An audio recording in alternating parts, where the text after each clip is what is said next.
Shortly after we taped this week's edition of chillTV's News of the Week, we received word that remains were found by RCMP, and it's been pretty much confirmed on social media. It was the missing senior from about a month ago, Ethel Grace Baranek. Now, on the search page, the Facebook page, the nephew, Dick Richards, pretty much confirmed it was Grace. We still have to wait for the BC coroner to make confirmation. Once that is done, we will let you know. On behalf of chillTV, obviously, our hearts go out to the family and the friends of Grace. Again, it appears that the story of Grace Baranek has come to a sad end. Don Lehn, chillTV News.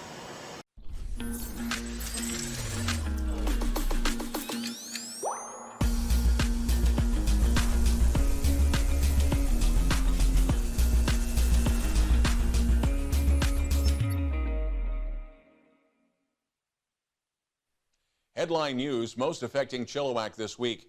Town hall meeting tonight for the residents of the Park Ridge apartments devastated in last week's fire. Deaths from fentanyl falling, but overdoses on the increase. The rainbow crosswalks spike up in Chilliwack and planning for a population surge in Sardis. Thanks for watching. We are committed to providing local news and news that impacts our local audience in Chilliwack and Hope, and including beautiful areas such as Rosedale, Promontory, Garrison Crossing, Fairfield Island, Little Mountain, Chilliwack Mountain, Cultus Lake, and of course Yarrow. In addition to news, sports, and weather, we have two special guests this week, my co-anchor Kim Gemmell and Jeff Shields in an interview with Berris Karden. All right, Chilliwack, let's get started. But before we do, here's Kim Gemmell, our co-anchor today, and welcome to the show. Thank you. It's a pleasure being here. Glad you're here. Starting off with the manager of the fire-damaged Park Ridge Apartments and Condos, Home Life Glen Air Realty is hosting a town hall meeting for the victims of the fire, which displaced some 100 people for at least a year. The fire tore through the top floor of one of the major units, with extensive water damage in the other suites. Some 50 suites are abandoned. The Facebook page, Park Ridge Fire Support, has more details, but in a nutshell, it's a town hall meeting Thursday night at 7 at the IHOP on Yale Road. Also, Chilliwack Fire says arson was the cause of a fire last weekend on 3rd Avenue. While the home has extensive damage, the two adults and the family dog were able to get out safely. That's great. They were able to get out safely. Exactly. The BC Coroner's Service has published updated reports on illicit drug deaths and fentanyl-detected drug deaths for the first half of 2019. The numbers can be misleading. While the illicit drug death numbers are falling not only in the Fraser Valley, but throughout BC as well, the actual number of overdoses is still climbing. That, in part, is from the naloxone kits being more readily available. First, there was the push to get a rainbow crosswalk on Mill Street in downtown Chilliwack, and that project is ongoing.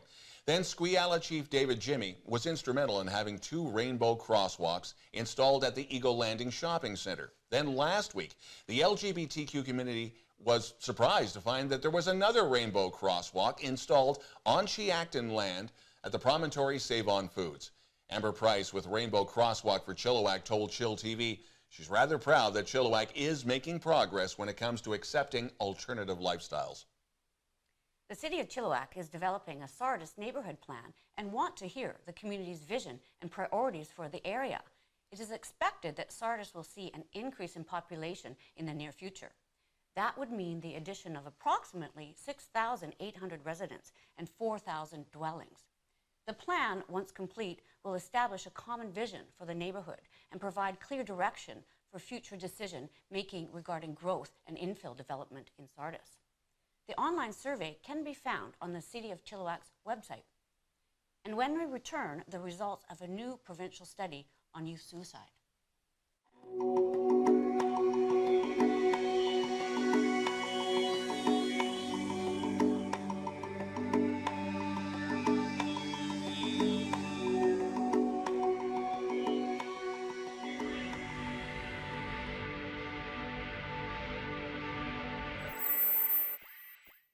The province released their findings from a 5-year study on youth suicide.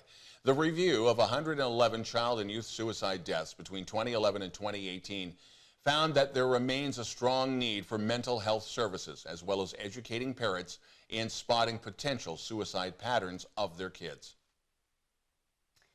For the love of garlic, The 9th annual Garlic and Harvest Bash at Fantasy Farms is this weekend.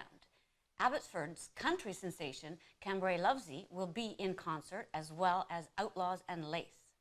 As always, there are plenty of garlic vendors. Everything from garlic pickles to, wait for it, garlic fudge. I'm not so sure if I would like that. It's actually not bad. I'll give it a try. Okay. Admission is $8, and a family of 4 get in for $25. Last weekend, a section of Mill Street was blocked off for the street party to celebrate the 70th anniversary of Locke's Pharmacy in Chilliwack. Owner Dave Locke spent the money to have a free festival complete with local bands, as well as Bill Henderson and the band Chilliwack. And there was also a fundraiser for the Chilliwack Alano Club, and a thank you to the community as a whole. The barbecue fed some 800 adults and 500 kids. Dave Locke says he's already planning for the 100th anniversary. The BIA's Kyle Williams told chillTV that he wants to see more sponsors step up and create street festivals like this with family-friendly entertainment in mind. At Tuesday's council meeting, the proposal for Chance's Chilliwack to add gaming tables was passed in a vote of 3-2. Councillor Sue Knott abstained from the vote as she is executive director with the Chilliwack Hospice Society. The gaming tables will augment monies going to the various charities that Chance's supports. Assurances have been made by Chance's that security will be enhanced for the new tables because of increased concerns for money laundering and other abuse. And now, Don with the chillTV Sports Report. Hockey season is officially underway in the WAC as the Chilliwack Chiefs hit the ice for training camp. The veterans and the rookies converged on Prospera Center. The inter-squad games at Prospera are open to the public. More information can be found on the Chiefs' website. Now, the preseason action starts Friday night in Hope against the Wenatchee Wild. The first Chiefs home exhibition game is Thursday, August 29th at the upgraded Sardis Sports Complex against the Langley Rivermen. Game time is 6:30. Tickets must be purchased in advance, with proceeds going to the Chilliwack Firefighters Charitable Society. The Valley Huskers dropped to 0-3 after a tough road loss up the highway in Langley against the Rams.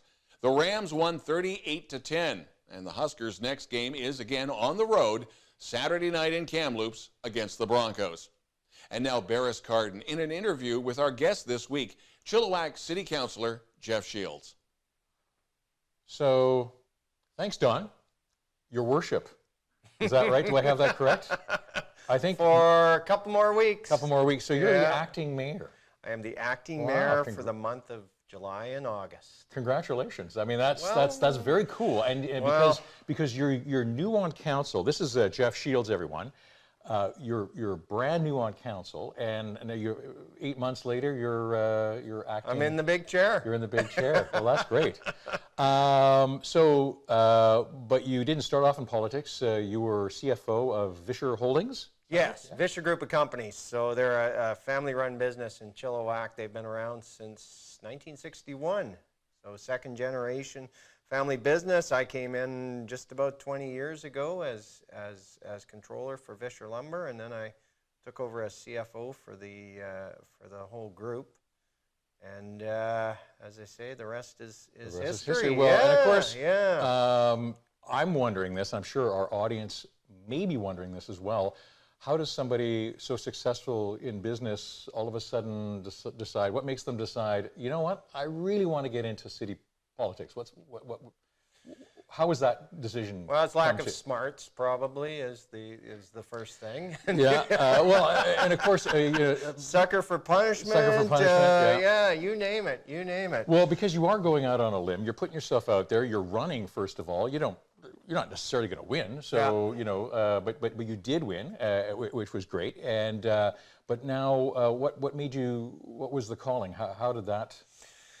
Well, so I've always been involved with the community over my years here. Of course, through Rotary, but I've been involved in the Chilliwack Flight Fest, Big Brothers, SEPCO, just a number of different organizations, community services, and I've always been there to give back, and not just through organizations. Just I've grown up in Chilliwack. I've lived here pretty much my whole life, raised my kids here, and it's just a community that I love. And I come the beginning of last year, everybody's talking about, okay, well, who's going to run? Who's going to run? Who's a qualified person? And I started thinking about it, and I thought, you know, I might be that guy. Yeah. Maybe I'm the right guy for this. Well, so, good for you. I mean, you got the history in community service, so I guess that is sort of logical, you know, maybe next progression. Yeah, it was community service, the financial background, which was helpful, and I mean, I'm not a guy that makes a snap decision, so when I started thinking about it, then I started talking to different people. I talked to current sitting councillors, I talked to past councillors, past mayors, all types of people that have been involved in the community. And so you did your research. I did my research. Yeah, I definitely did my research, and the feedback I got from everybody, which I watched very carefully when I said, you know, I'm thinking about running for council, and I'm looking at the expression on their face, and it was all positive. Oh, so excellent. I thought, okay, Excellent. maybe I can do this. And then of course, you know, I kind of had made that decision. So of course you have two important people to ask. It's number one is the family, because it's the family that loses out on time with me. But you know, I've got two teenage daughters, and they were like, yeah, whatever. Go So down. because I mean, it's not a full-time job. You're still with Vischer. Yeah. So how do you balance that? How many hours a week do you need to put into the role? It kind of goes week by week. So I would, on average, I'd probably say it's 10 hours a week. Some weeks more, some weeks less.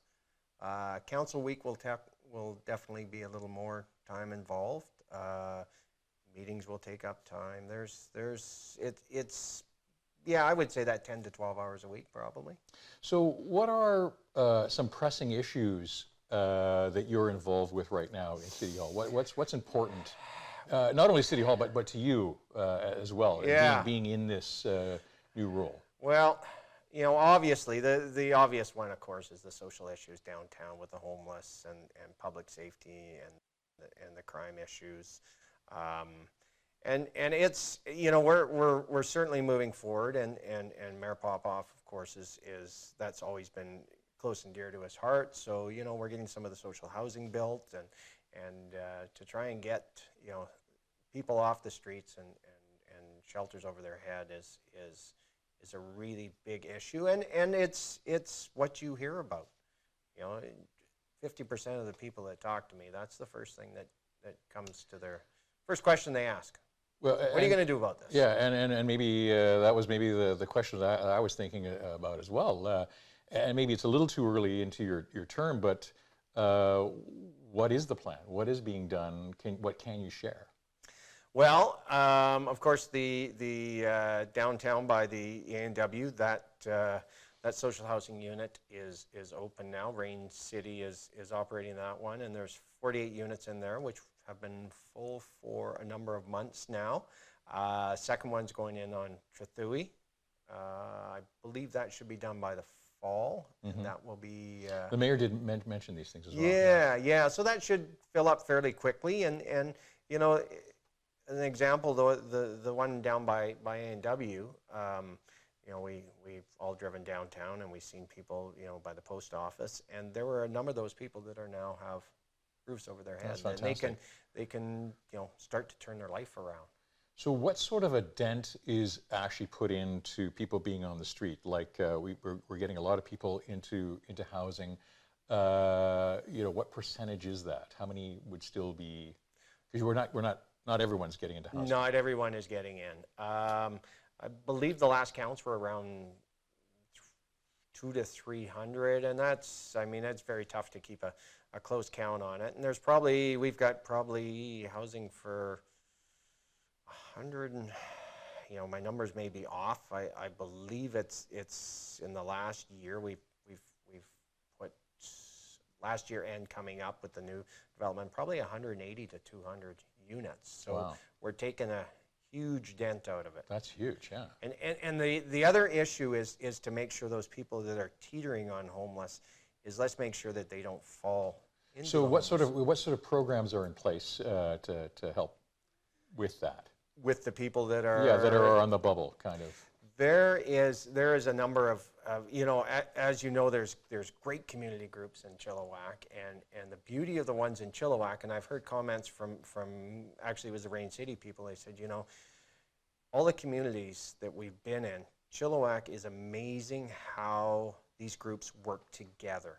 They're not there like you know, I'm not to slam some of the other groups in other cities, but it's all about numbers. You know, you try and get the most numbers, and then you can get the most funding. But in Chilliwack, they seem to work together, and it's like, okay, we don't care about the numbers. We care about helping the people.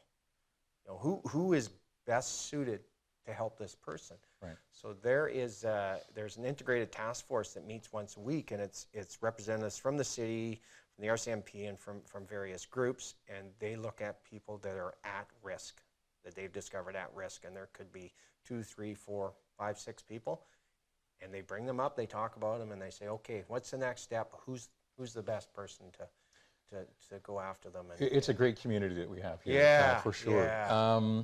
So just moving to just another subject, you're going to be a councillor for, how long is the term? 3 more years? Yeah, 3 more years. 4 years total. So what do you hope to achieve at the end of your first term?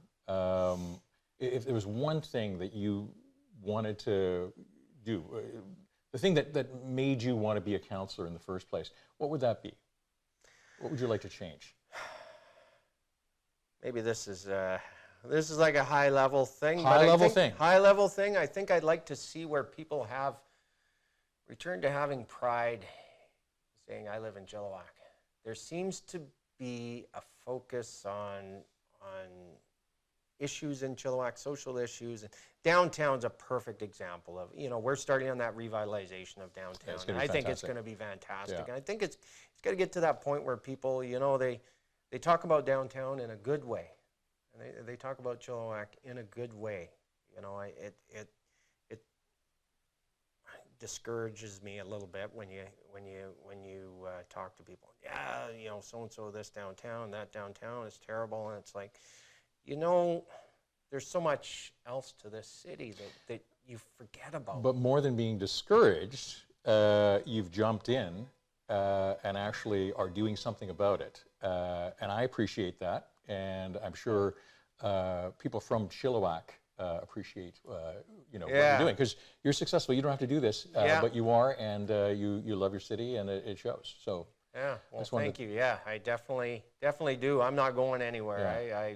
I love this town, and I'll. Well, Jeff, thank you on behalf of our audience. Thank you very much for coming in. Well, We'd love thank to you have for having me, again. Berris. Yeah. I Good really luck in your appreciate it. first term, and we'll be talking again. We'd love to have you on again.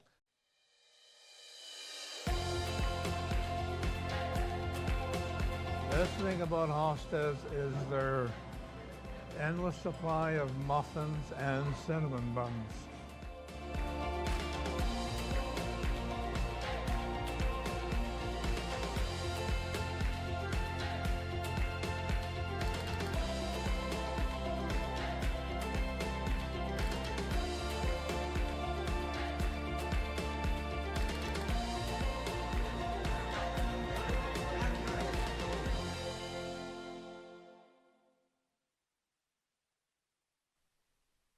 chillTV weather. This week's forecast is unsettled. It's a mix of sun and chance of showers and cooler than expected temperatures and highs in the low 20s. We'd like to thank our guest this week, Councillor Jeff Shields, for his interview with Berris Karden, and my co-anchor, Kim Gemmell. Kim, thanks again for coming on to the show. Now, you're an author, a TEDx speaker, a few other things you do. The first book is still available? Right, Bravery. Okay, and that's through Amazon. Now, you're working on a second book, not so much self-help, but affirmation? I would say so. I'm compiling a series of my blogs and just kind of positive messages and stories that can help people get through adversity. It's just in the beginning stages, so I'm not sure how long it will take. But working on a title right now. I have a few in mind, but I'm thinking of perhaps Smile Again. Great. And Bravery is available through Amazon. Thanks for watching chillTV's News of the Week. If you'd like to share the spotlight, even if you've never been on camera before, send us a note to news@chilltv.ca with your CV. And if you have it, links to your video. And if there's something in Chilliwack in the Eastern Fraser Valley you feel we should be reporting on, again, send us an email to the same address, news@chilltv.ca. That's the news this week. I'm Don Lehn.